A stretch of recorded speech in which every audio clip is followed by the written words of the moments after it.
Tuhan, kami berterima kasih karena Engkaulah penebus kami yang hidup. Karena anugerah-Mu yang besar, Engkau menolong kami dan melepaskan kami, Engkau memindahkan kami daripada kebinasaan yang kekal menuju kepada kehidupan yang kekal. Dan kami bersyukur kepadamu. Hari ini kami membawa seluruh persembahan kami, pujian kami, persembahan-persembahan kami kepadamu Tuhan. Dan saat ini hati kami, telinga kami bawa kepadamu dan terbuka di hadapan Allah. Berbicaralah dan ajar kami pada kesempatan ini supaya kami mengerti hatinya Tuhan bagi kami dan bagi jiwa-jiwa. Terpujilah Engkau, dalam nama Yesus Kristus kami berdoa dan mengucapkan syukur. Amin. Shalom saudara-saudara yang kasih di dalam Tuhan. Selamat bertemu kembali pada hari ini ibadah kita bersama-sama di Gereja Sidang Jemaat Allah Bethlehem. Walaupun dalam bentuk online dimanapun saudara berada, kami mengucapkan selamat hari Minggu. Hari yang kita nanti-nantikan untuk membawa seluruh persembahan kita kepada Tuhan. Nah saudara-saudara, saya excited dengan hari ini, saya passion, bergairah untuk hari ini bagaimana dengan saudara. Dan kami berdoa bahwa saudara semua dalam keadaan yang baik dan terpelihara, sejahtera di dalam Tuhan. Nah kita sudah memasuki minggu yang kedua dari bulan Agustus. Dan selama triwulan Juli, Agustus, September, kita ada di dalam sebuah tema besar yaitu Man of Mission. Dan secara khusus pada minggu ini kita akan belajar dan pada bulan ini tentunya Agustus kita akan belajar tentang passion. Nah passion dalam Kamus Besar Bahasa Indonesia itu berarti hasrat yang kuat atau gairah. Ya, kalau hasrat itu sesuatu yang sangat kuat, bukan cuma sekedar emosi, tapi emosi atau dorongan yang sangat kuat. Tahukah saudara bahwa ada begitu banyak pencapaian yang ada di dalam dunia ini, ya. Ada sebuah kekuatan sebenarnya yang mendorong adanya tulisan yang bagus, adanya musik yang bagus, adanya sebuah drama yang baik, adanya sebuah film yang luar biasa, adanya sebuah arsitektur yang amazing. Semuanya itu didorong oleh apa yang kita sebut dengan passion atau hasrat atau gairah ya saudara-saudara ya. Nah tidak pernah akan ada pencapaian yang hebat tanpa passion. Tidak pernah akan ada ya. Semua passion yang mendorong umat Tuhan untuk tetap setia beribadah meskipun online. Passion yang mendorong saudara-saudara untuk ada di dalam life group ya. Passion yang seringkali mendorong tim dokter dan medis ya untuk ada dan berani mempertaruhkan nyawa mereka di garis depan. Passion juga yang mendorong seorang misioneri untuk berani masuk ke tanah yang paling sulit sekalipun. Passion juga yang mendorong guru-guru untuk mengajar bahkan puluhan tahun ya. Bagaimana mereka menghadapi anak-anak yang sulit. Dan hari-hari ini saya dengar bukan cuma menghadapi anak-anak yang sulit, orang tua yang sulit kooperatif ya. Itu juga, tapi apa yang membuat guru-guru bertahan adalah karena passion. Passion yang membuat orang tua yang bekerja tidak kenal lelah untuk menghidupi keluarga mereka. Passion yang membuat seorang hamba Tuhan mau bayar harga masuk ke pedalaman untuk merintis sebuah gereja. Passion juga yang mendorong guru-guru Life Kids, bulan Kids baru lewat ya. Bagaimana mereka dengan kreativitas mereka, dengan upaya mereka melayani anak-anak generasi ini dengan begitu banyak tantangan. Passion yang membuat para pemusik bisa latihan dengan luar biasa dan berinovasi dalam arrangement mereka. Sehingga kita bisa mengalami suasana ibadah yang sangat luar biasa dengan musik yang begitu baik. Passion juga yang mendorong aktivis lingkungan hidup untuk memperbaiki lingkungan, bekerja ekstra mal. Seperti yang terjadi di India.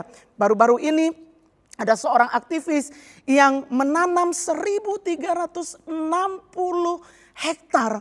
Itu hutan, bukan kebun yang ditanam. Tapi tahukah saudara bahwa tanah seluas itu berasal dari bantaran sungai. Ya, bukannya sudah berbentuk tanah, tapi bantaran sungai. Ya, apa yang mendorong dia untuk melakukan itu? Passion. Sehingga hari ini ya ada begitu banyak harimau bisa hidup di situ dan lain sebagainya. Berawal dari dia melihat ada begitu banyak binatang yang mati. karena kerusakan lingkungan yang terjadi. Passion yang mendorong dia. Passion juga yang mendorong para ilmuwan bekerja keras untuk menemukan vaksin hari-hari ini. Ya, bahkan kalau saudara baca ilmuwan-ilmuwan seperti Edward Jenner, Alexander Fleming, dan Jonas Salk yang merupakan pemikir-pemikir kreatif menciptakan obat-obatan, sampai pada abad 20 saja mereka sudah menyelamatkan 500 lebih juta kehidupan karena sakit penyakit, saudara. Passionlah yang mendorong kehidupan. Ya, passionlah yang membuat apa yang tidak mungkin menjadi mungkin. Yang memberikan kita alasan untuk bangun pagi dan berkata, oh saya mau ngerjakan ini, saya mau bersemangat. Ya, passion yang membuat kehidupan itu tidak membosankan. Kehidupan itu tidak menjadi sesuatu yang rutin. Kehidupan itu tidak monoton. Kehidupan itu tidak sepi. Passionlah yang menciptakan itu. Dan bersyukur kepada Tuhan ketika Tuhan menciptakan manusia. Dia taruh di dalam kita bagian dari jiwa kita, yaitu emosi, dan di situ terdapat passion, saudara-saudara. Tuhan memberikan gairah di dalam kehidupan kita, emosi di dalam kehidupan kita, karena Dia tidak mau kita hidup dalam kehidupan yang monoton dan rutinitas saja, tetapi Dia mau kita menjalankan kehidupan yang menggairahkan. Dan saya berdoa, saudara-saudara, kehidupan kita semua adalah kehidupan yang sangat menggairahkan. Nah, oleh sebab itu kalau saudara lihat beberapa ayat di dalam firman Tuhan, ya, kata passion itu bisa menjadi passion yang buruk, jahat, atau passion yang benar. Dan tentunya hari ini kita akan fokus kepada passion yang benar atau gairah yang benar, yaitu passion for God. Hari ini kita akan belajar bersama-sama bagaimana kita bisa memupuk kegairahan kita untuk Tuhan. Ya, kenapa kita perlu memiliki passion untuk Tuhan? Ya, karena untuk menjadi man of mission, menjadi orang-orang yang punya hati misinya Tuhan, kita harus pertama-tama memiliki kegairahan untuk Tuhan. Passion for God itu pertama-tama kita harus punya dulu. Baru kita bisa terlibat dalam misi kerajaan sorga yang begitu hebat untuk menyelamatkan umat manusia, saudara. Tuhan yang punya misi, ya. Oleh sebab itu untuk terlibat di dalamnya kita perlu punya kegairahan untuk Tuhan. Dan pada kesempatan ini, saudara-saudara, kita akan lihat beberapa bagian di dalam firman Tuhan. Nah, saudara-saudara, saya mencatat ada beberapa tokoh Alkitab yang hidup dalam kegairahan dengan Tuhan yang sangat besar. Banyak tentunya di dalam firman Allah. Tapi beberapa yang saya bisa sebutkan, saudara-saudara, ya. Nuh misalnya. Firman Allah mencatat dalam Kejadian pasal 6 ayat 9. Bagaimana Nuh itu hidup bergaul dengan Allah. Kalau dia nggak punya passion untuk Tuhan, nggak mungkin dia mau bergaul dengan Allah. Musa disebutkan dalam Keluaran 33 ayat yang ke-11. Bagaimana Tuhan memiliki hubungan yang dekat sama Musa, ya, sampai ketika dia berbicara kepada Musa itu, dia berbicara seperti kepada seorang teman, saudara-saudara, ya. Wah, sangat menggairahkan. Saudara ngobrol sama teman pasti asik banget. Ya, itulah hubungan Tuhan dengan Musa yang dicatat di dalam Alkitab. Daud, orang yang sangat terkenal sampai hari ini, dalam Mazmur 69 ayat 10 bagian A, dituliskan di situ, sebab cintaku, ya, karena passionnya untuk rumah Tuhan menghanguskan aku, saudara-saudara. Nah, perjanjian baru ada Rasul Paulus. Filipi 1 ayat 21, ayat yang bukan asing lagi bagi kita semua. Paulus bilang, karena bagiku hidup adalah Kristus dan mati adalah keuntungan. Oh, dia sangat passionate dengan Tuhannya. Dia sangat passionate dengan juru selamatnya. Kristus yang sudah menyelamatkan dia daripada kebinasaan yang kekal, saudara-saudara. Pertanyaannya yang kita perlu renungkan pada kesempatan ini. Bagaimana kita bisa memupuk kegairahan kita, passion kita bagi Tuhan, saudara-saudara. Saya pakai kata memupuk. Kenapa? Karena ini bukan kegiatan satu hari saja di hari Minggu kita punya passion untuk Tuhan. Tapi ini harus menjadi gaya hidup yang berkesinambungan. Setiap saat, setiap waktu kita selalu merindukan kehadiran Tuhan. Kita selalu rindu bersekutu dengan Tuhan. Bukan saja hari Minggu, tapi Senin sampai Senin lagi. Bukan cuma pada saat ada COVID, tanpa COVID pun kita tetap bergairah untuk Tuhan karena kita ingin menjadi bagian dalam apa yang Tuhan rancangkan di dalam kehidupan kita, yaitu misi kerajaan surga. Nah saudara-saudara, bagaimana kita bisa memupuk gairah kita untuk Tuhan? Ini pertanyaan yang baik untuk direnungkan pada kesempatan ini. Saya mau mengajak kita belajar dari sebuah tulisan yang singkat, ya mungkin jarang dibaca, tapi ini sangat powerful. Bagaimana kita bisa membangun kegairahan kita bagi Tuhan. Yudas, kitab Yudas pasalnya yang pertama ayat 17 sampai ayat 21 ya. Ini bukan Yudas Iskariot tentunya ya, tapi Yudas saudara Yakobus ya. Dicatat di sana, saya bacakan bagi saudara, sudah ada di screen. Tetapi kamu, kata firman Tuhan, saudara-saudaraku yang kekasih, ingatlah akan apa yang dahulu telah dikatakan kepada kamu oleh rasul-rasul Tuhan kita Yesus Kristus. Sebab mereka telah mengatakan kepada kamu menjelang akhir zaman akan tampil pengejek-pengejek yang akan hidup menuruti hawa nafsu kefasikan mereka. Mereka adalah pemecah belah yang dikuasai hanya oleh keinginan-keinginan dunia ini dan yang hidup tanpa Roh Kudus. Passionnya itu keinginan dunia. Passionnya itu hawa nafsu ya. Akan tetapi kamu, kata firman Allah, kamu, orang-orang yang percaya kepada Yesus Kristus, saudara-saudaraku yang kekasih, bangunlah dirimu sendiri di atas dasar imanmu yang paling suci dan berdoalah dalam Roh Kudus, peliharalah dirimu demikian dalam kasih Allah sambil menantikan rahmat Tuhan kita Yesus Kristus untuk hidup yang kekal. Nah saudara-saudara yang kasih dalam Tuhan, di tengah-tengah kondisi yang kita sedang hadapi sekarang, di tengah-tengah pergumulan, di tengah-tengah era yang penuh dengan tantangan yang masih beberapa di antara kita belum terbiasa di dalamnya, ya. Firman Allah mengatakan bahwa pada akhir zaman akan tampil pengejek-pengejek yang hidup menuruti hawa nafsu kefasikan. Sesuatu yang akan berarti something is sure. Sesuatu yang pasti ada. Mereka akan ada di sekeliling kita. Bahkan mungkin mereka ada di dalam rumah kita. Bahkan mereka ada di tengah-tengah tempat pekerjaan kita.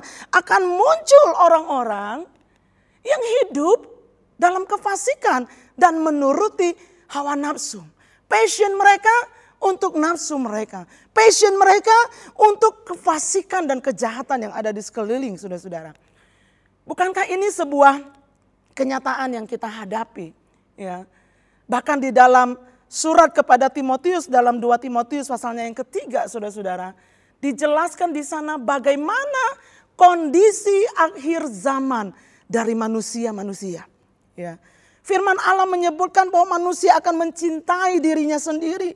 Manusia akan menjadi hamba uang. Mereka akan membual dan menyombongkan diri. Mereka akan menjadi penfitnah. Mereka akan memberontak terhadap orang tua. Dan tidak tahu berterima kasih, tidak mempedulikan agama. Tidak tahu mengasihi, tidak mau berdamai. Suka mengejek orang lain. Tidak suka mengekang diri, garang. Tidak suka yang baik, suka mengkhianat. Tidak berpikir panjang berlagak tahu, lebih menuruti hawa nafsu daripada menuruti Allah. Itu kondisi akhir zaman. Dan kita ini hidup di akhir zaman, Bapak Ibu Saudara yang kasih dalam Tuhan. Nah, bagaimana dalam situasi dan kondisi yang seperti ini kita harus memupuk kegairahan kita, memupuk kasih kita, memupuk passion kita untuk Tuhan, saudara-saudara. Dalam suratan Yudas ini ada 3 hal. Ada 3 kunci bagaimana kita bisa memupuk kegairahan kita untuk Tuhan. Yang pertama jelas di dalam ayat itu disebut, bangunlah dirimu sendiri di atas dasar imanmu yang paling suci. Bangunlah dirimu sendiri di atas dasar imanmu yang paling suci. Iman cuma datang dari pendengaran akan firman Allah. Firman Allah katakan, ya, kita harus bekerja dengan keras. Kita harus mendisiplin diri kita, saudara-saudara. Seperti yang dilakukan oleh Ezra. Saya suka banget dengan kitab Ezra pasal 7 ayatnya yang ke-10. Di situ disebutkan, sebab Ezra telah bertekad untuk meneliti Taurat Tuhan dan melakukannya serta mengajar ketetapan dan peraturan di antara orang Israel. Ada sebuah disiplin yang Ezra bangun di dalam kehidupannya. Di tengah-tengah kehidupan yang terpuruk karena ada di dalam pembuangan, saudara. Di tengah-tengah lockdown yang mereka alami. Di tengah-tengah keterbatasan pergerakan yang umat Israel pada masa itu alami karena mereka ada di dalam pembuangan. Bukan mencari kesalahan siapa-siapa. Bukan mempermasalah keadaan. Tapi dia membangun dirinya dengan meneliti Taurat Tuhan dan melakukannya serta mengajarkannya 3M. Meneliti artinya belajar, baca dan berusaha untuk mempelajarinya. Menyediakan waktu untuk itu. Kemudian dia hidup di dalam nilai-nilai kebenaran firman Tuhan. Dan bukan cuma itu, dia ajarkan kepada orang-orang yang ada di sekitarnya. Nah, kalau saudara perhatikan, kata bangunlah itu adalah kata perintah, saudara-saudara. Ini adalah perintah Tuhan bagi kita di era ini, di masa ini. Itu butuh kerja keras, itu butuh investasi waktu dan energi. Bahkan seringkali butuh untuk investasi uang kita. Bagaimana tidak, saudara-saudara? Hari-hari ini ya semuanya serba online. Saudara harus memilih. Saudara mau beli baju baru atau saudara mau beli kuota untuk ibadah raya. Saudara harus memilih mau beli kuota untuk main games atau saudara mau mendengarkan this is a good news for you. Atau saudara mau mendengarkan this is a living word yang setiap hari sudah disodorkan dan dipersiapkan dengan doa, dengan perenungan ya. Itu bukan sekedar dilakukan, tapi dilakukan dengan kualitas yang penuh effort, datang dari hati yang belajar untuk mengasihi Tuhan dan memberitakan firman Tuhan oleh hamba-hambanya. Saudara-saudara, ya. Bangunlah diri kita. Apakah jam-jam yang kita lewati itu membangun diri kita hari-hari ini, saudara-saudara? Apa yang diperbanyak hari-hari ini, ya, akibat dari kita nggak bisa keluar rumah. Waktu kita di rumah lebih banyak hari-hari ini. Mungkin work from home, mungkin saudara terjadi pengurangan jam kerja dan lain sebagainya. Apa yang kita tambahkan dengan waktu-waktu yang bertambah itu, saudara-saudara? Apakah kita melakukan sesuatu yang membangun kehidupan kita? Atau gamesnya yang diperbanyak? Atau nonton drakornya yang diperbanyak? Atau apa yang lain saja yang melemahkan kita yang diperbanyak? Tapi bukan memperbanyak membangun kehidupan di atas dasar iman kita yang paling suci. Yang datangnya dari firman Allah. Saya berpikir dan mendorong saudara-saudara semua. Apa yang dibangun oleh Ezra itu baik sekali untuk kita. Mari hari-hari ini belajar untuk membangun diri kita, mendisiplin diri kita. Lebih banyak meneliti Taurat Tuhan, firman Allah. Ya, arti meneliti ya bukan sekedar baca seperti baca koran atau baca yang lain tentunya. Tetapi belajar, ya cari tahu lebih banyak tentang firman Tuhan. Interaksi dengan firman Allah. Interaksi dengan kelompok live saudara. Belajar untuk melakukan dan jangan lupa untuk mengajarkannya. Karena kalau kita mengajar orang lain, ya, mengajar orang lain adalah salah satu indikasi orang Kristen yang dewasa. Jadi mari pacu diri kita sedikit atau banyak, saudara-saudara, ya. Hari-hari ini kita sudah banyak digital yang dipakai, ya, lebih banyak kita sudah masuk kepada era digital lebih cepat daripada waktu yang sudah direncanakan sebenarnya. Dan apa yang kita gunakan dengan medsos kita? Ya, ajarlah firman Tuhan. Jangan cuma taruh foto-foto jalan-jalan, foto-foto makan. Taruhlah firman Tuhan di antara foto-foto itu. Ya, kenapa? Karena secara tidak langsung kita sedang mentransfer dan mengajarkan firman Tuhan. Itu adalah kebiasaan-kebiasaan yang baik. Yang sebenarnya bukan cuma membangun orang yang membacanya, tapi membangun diri kita, saudara-saudara. Nah, hari-hari ini apa yang kita harus lakukan untuk membangun diri kita di atas dasar iman yang suci? Mari kita mulai membiasakan diri kita dengan hal-hal yang membangun iman dengan cara yang baru. Ya, kalau dulu kita datangnya ke rumah ibadah, tapi sekarang ibadahnya online. Saya berdoa dimanapun saudara berada, saudara tetap merasakan ada kuasa ibadah itu, ada hadirat Tuhan. Dimanapun saudara berada, live online. Ya, dengar firman Tuhan lebih banyak lagi dimanapun kita berada melalui alat-alat komunikasi yang ada hari-hari ini. Biasakan diri kita dengan itu, saudara. Dan bangunlah dirimu sendiri di atas dasar iman yang paling suci ini juga mengajar kepada kita, setiap kita bertanggung jawab atas pertumbuhan iman kita masing-masing. Gereja memberikan dukungan, gereja memberikan fasilitas, tapi kerinduan itu harus datang dari diri kita. Untuk mengajak diri kita belajar, membangun iman kita. Ya, firman Allah bahkan katakan kita harus mencari. Ya, rasa haus itu harus dipuaskan dengan cara mencari. Seperti rusa yang merindukan air, saudara-saudara. Rusa yang kehausan dan dia akan berjalan walaupun jalan itu membahayakan dia. Walaupun perjalanan itu meresikokan dirinya. Tapi dia karena haus dia akan cari air sampai dia dapat. Demikian kehidupan kita. Kenapa? Karena kita bertanggung jawab atas pertumbuhan iman kita sendiri. Jangan salahkan orang lain. Jangan salahkan COVID-19. Wah sekarang gara-gara COVID-19 tuh saya nggak bisa live group. Kata siapa? Ada live group online. Apapun, whatever modanya, kita mau tetap membangun kehidupan kita di atas dasar iman kita yang paling suci. Di atas dasar iman kita yang paling suci, yaitu ketuhanan Kristus di dalam kehidupan kita. Kita tidak mau membangun kehidupan kita di atas dasar kekhawatiran. Kita tidak mau membangun iman kita di atas dasar ketakutan kita hari lepas hari. Tapi kita hanya bisa membangun iman yang datang dari firman Allah, Kristus sendiri yang adalah kehidupan kita.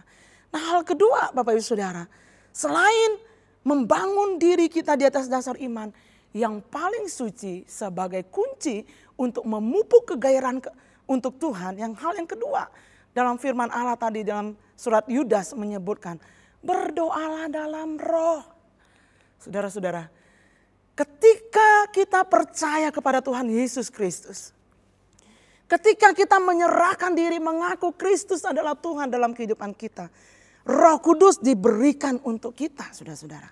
Roh Kudus diberikan bukan cuma sekedar untuk memanifestasikan kehidupan ilahi, bukan. Lebih daripada itu Roh Kudus diberikan kepada kita untuk menolong kita untuk berdoa, saudara-saudara. Aktifkan Roh Kudus di dalam kehidupan kita. Izinkan dia berdoa di dalam kita dan melalui kita, saudara-saudara. Kalau saudara sudah dipenuhi dengan Roh Kudus dan saudara diberikan karunia-karunia untuk berkata-kata dalam bahasa roh, gunakan itu untuk membangun roh saudara dalam doa-doa pribadi dengan Tuhan. Dalam waktu-waktu pribadi dengan Allah, saudara-saudara. Kenapa? Karena tekanan dalam seluruh area kehidupan kita hari-hari ini. Dalam pekerjaan kita, dalam usaha yang kita lakukan, dalam hubungan-hubungan kita dalam keluarga. Seringkali membuat kita tidak mengerti bagaimana menyusun kata-kata di dalam doa. Ketika berdoa untuk keluarga, kita ingat ada usaha. Ketika berdoa untuk usaha, kita ingat akan pergumulan-pergumulan yang lain. Pergumulan dalam pelayanan mungkin. Dan seluruh area kehidupan kita ada begitu banyak. Dan disitulah Roh Kudus menolong kita ketika kita tidak bisa menyusun kata-kata itu. Dan gak tahu Tuhan saya mesti doakan yang mana dulu. Ada begitu banyak keluhan-keluhan di dalam hati kita yang tidak terucapkan dengan kata-kata. Disitulah Roh Kudus akan menolong kita. Makanya saudara, berdoalah dalam roh. Ya, aktifkan karunia Roh Kudus dalam kehidupan kita, saudara-saudara. Saya berdoa, saudara-saudara, supaya semua kita dipenuhi dengan Roh Kudus. Terimalah karunia Roh Kudus di dalam nama Tuhan Yesus Kristus. Roma pasal 8 ayat 26 dan 27 menjelaskan dengan begitu rinci di sana apa yang dilakukan oleh Roh Kudus dalam kehidupan orang percaya. Disebutkan demikian juga Roh katanya membantu kita dalam kelemahan kita. Sebab kita tidak tahu bagaimana sebenarnya harus berdoa. Tetapi Roh sendiri berdoa untuk kita kepada Allah, saudara-saudara. Dia yang bersyafaat untuk kita kepada Allah. Ya, dengan keluhan-keluhan yang gak terucapkan. Saya tidak tahu apakah saudara pernah mengalami ini. Tapi saya sering kali mengalami ini. Oh Tuhan, saya nggak tahu bagaimana berdoa. Saya hanya datang dalam hadirat Tuhan dan mulai berdoa di dalam roh.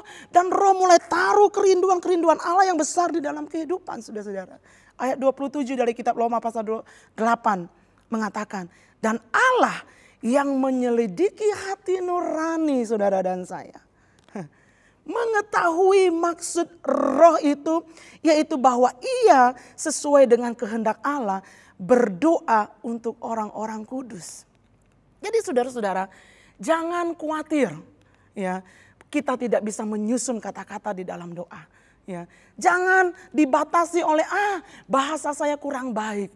Ada Roh Kudus di dalam diri saudara. Kalau saudara dipenuhi dengan Roh Kudus, belajarlah untuk menggunakan itu dalam doa-doa pribadi saudara.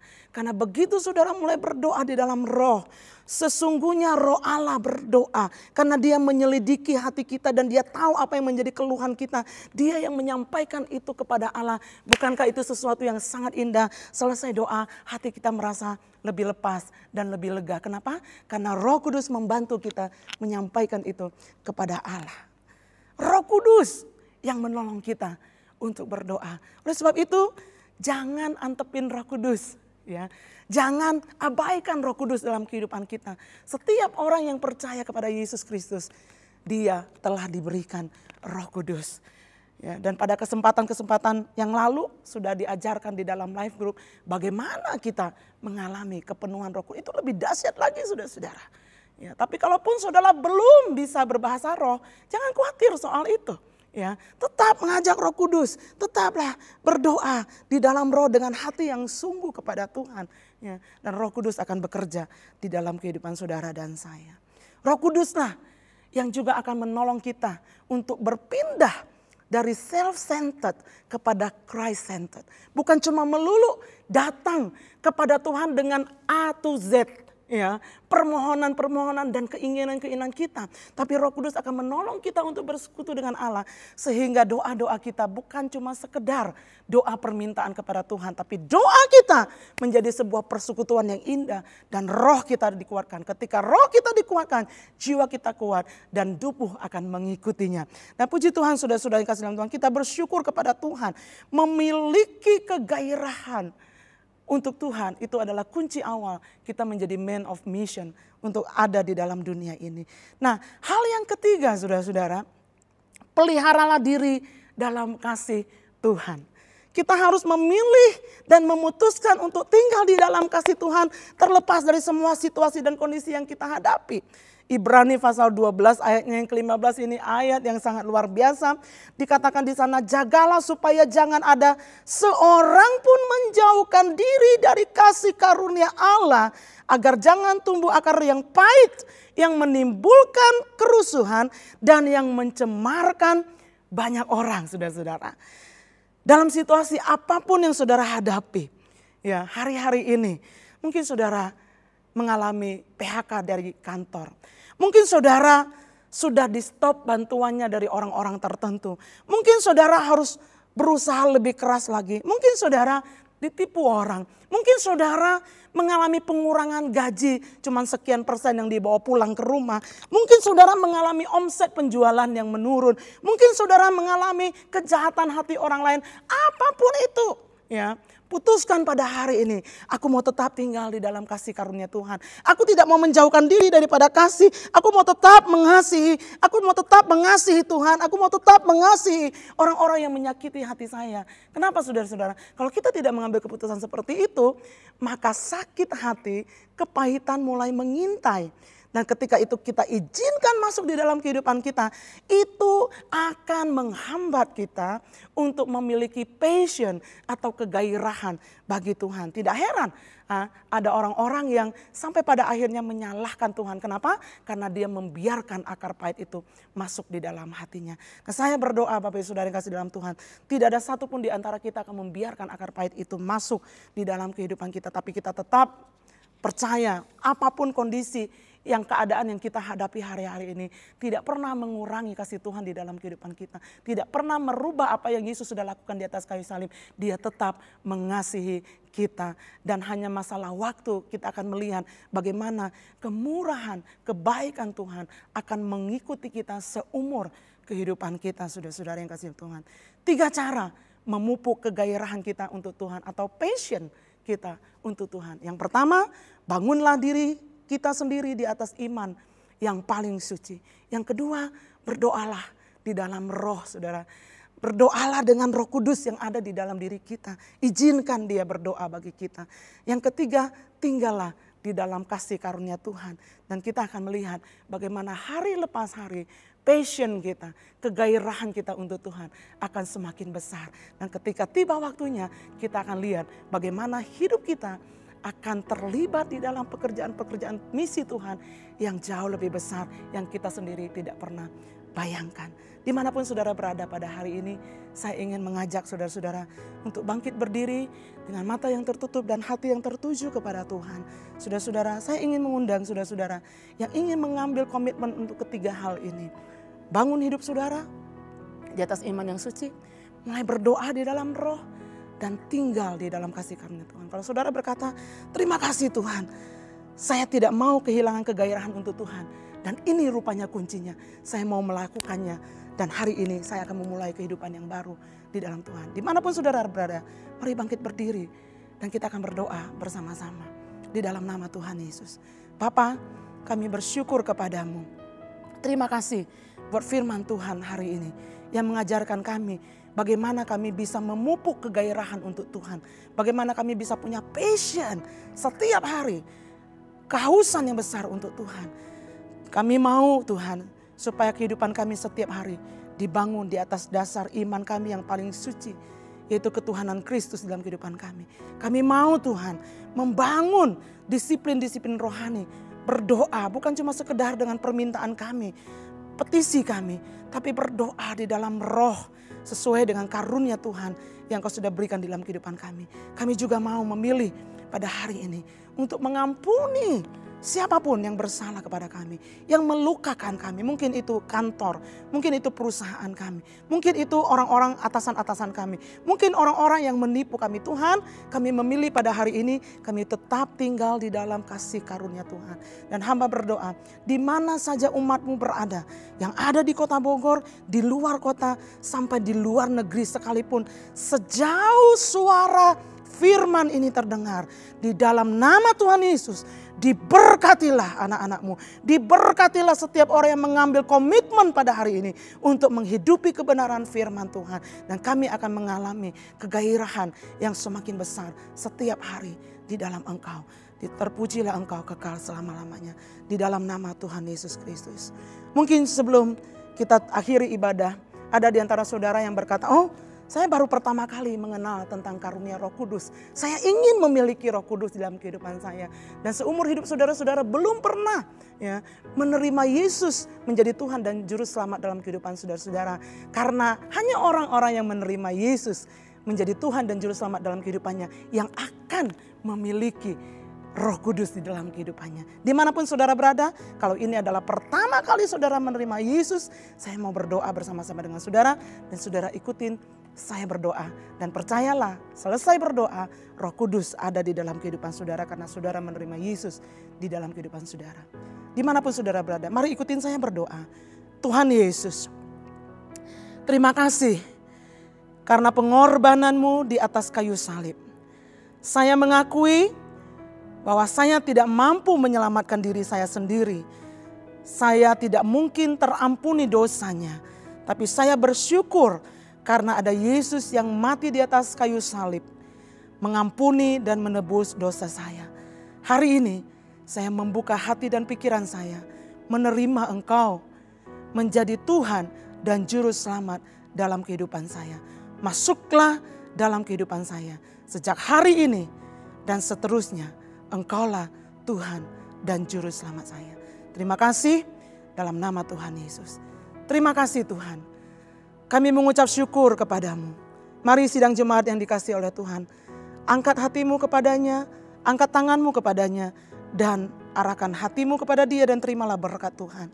Kami bersyukur kepadamu Tuhan, buat seluruh ibadah yang kami bisa lakukan pada hari ini. Persembahan yang kami bawa di dalam rumah Tuhan, pujian yang kami naikkan kepadamu. Sungguh ya Tuhan, Engkau layak menerima segala sesuatu yang terbaik yang kami bisa persembahkan. Di akhir ibadah ini saudara-saudaraku, Tuhan memberkati engkau dan melindungi engkau. Tuhan menyinari engkau dengan wajah-Nya dan memberikan engkau kasih karunia. Tuhan menghadapkan wajah-Nya kepadamu dan memberikan engkau damai sejahtera. Oleh sebab itu terimalah damai sejahtera dari Allah Bapa di dalam surga, cinta dan kasih sayang dari Yesus Kristus yang sudah mati menggantikan kita di atas kayu salib dan memberikan kita masa depan. Terimalah juga kekuatan dan kuasa dari Allah Roh Kudus yang akan menyertai kita, memampukan kita untuk hidup menjadi anak-anak Allah. Mulai hari ini sampai Maranatha, Tuhan Yesus datang menjemput kita untuk kali yang kedua dan kita akan bersama-sama dengan Dia sampai selama-lamanya. Amin.